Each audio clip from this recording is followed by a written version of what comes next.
Et moi, c'est ça mon souci, c'est ça mon rêve. D'accord, revenons. Et je vous prends à témoin aujourd'hui, si je suis président demain, Bokoyo Kate, que président a laissé des milliards dans son compte. Non, mais je vais laisser des choses à la République pour qu'on pense à moi à travers ma œuvre. Makamozo le bezo tikala. Oui. Pour bino ba politicien na bolaka. Reparlons de votre programme.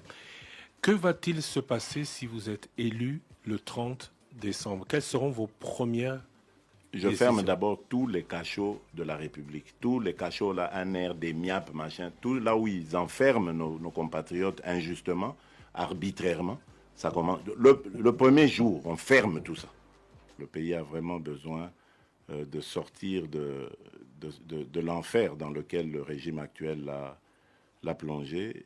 Les fillettes qui vont à l'école ne savent pas si elles vont rentrer sans être violées, les garçons sans être enlevés. Enfin, il y a une insécurité criante. Et c'est incroyable, ça arrive dans notre pays. Ces gens vivent dans leur pays. Ils ont le droit de faire ce qu'ils font. Mais aujourd'hui, c'est devenu comme une condamnation gratuite.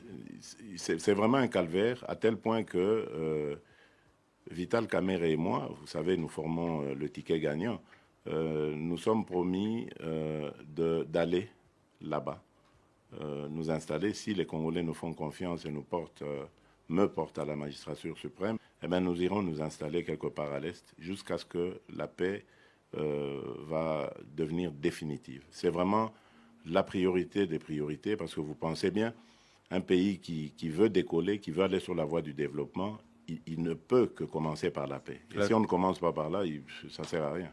Parce que on a remarqué, et vous voyez, je ne vous apprends rien, regardez autour de nous, le comportement du Congolais. Le Congolais est ignorant de ses propres droits.